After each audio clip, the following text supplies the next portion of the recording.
Hello, I had a question in lesson 4. This is number 12. They give us two vectors, A and B, but they are linear combinations, which means they're made up of two other vectors. So A is made up of 3x plus 2y, and B is made up of 5x minus 4y. They want you to find x and y in terms of A and B.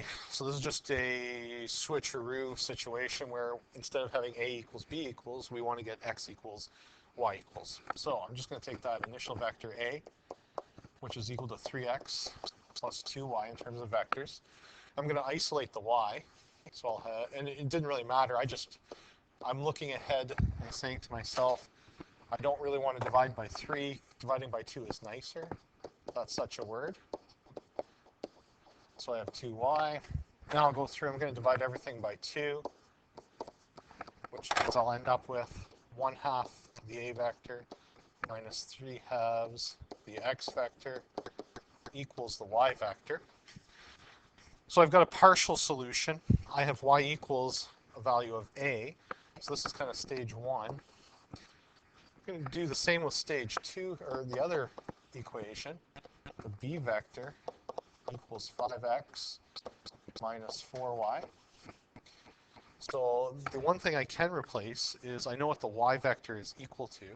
So that will allow me to get x by itself. So b equals 5x minus 4.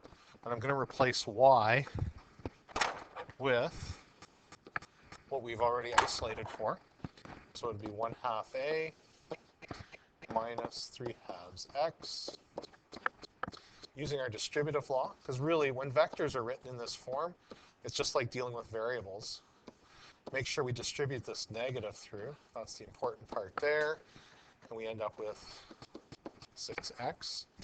So now I can collect like vectors.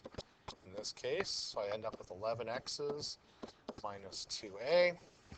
I'm going to add 2a to the other side because I want to get x by itself.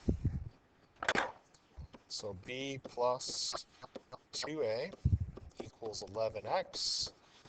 So now I can isolate and get the x vector by itself.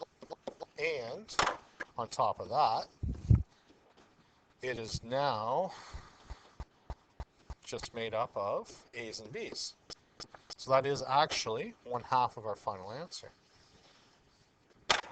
Now I need to find the y, so I'm going to return over here and I'm going to replace x with what x is equal to. So I have 1/2 a minus 3/2 1/11. You got to love the numbers we're ending up with here. And that's going to be equal to my y vector. So just going to switch it around, put y on the left side. 1/2 of the a vector minus 3/22 of the b vector minus 3/11. Oops, 3/11, not 3 over a.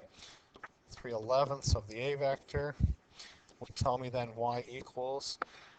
So I'm going to have a half, which is, I want to go over 22, I guess. So 11 over 22 minus 6 over 22.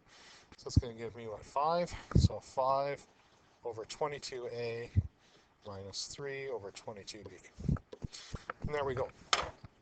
That's the second part of our answer. So again, it's just a game of algebra. And what they're showing here is that you can simply treat vectors the same way as you treat variables. That's all they really represent. They're representing a series of coordinates for us, but in this case, we can do that manipulation.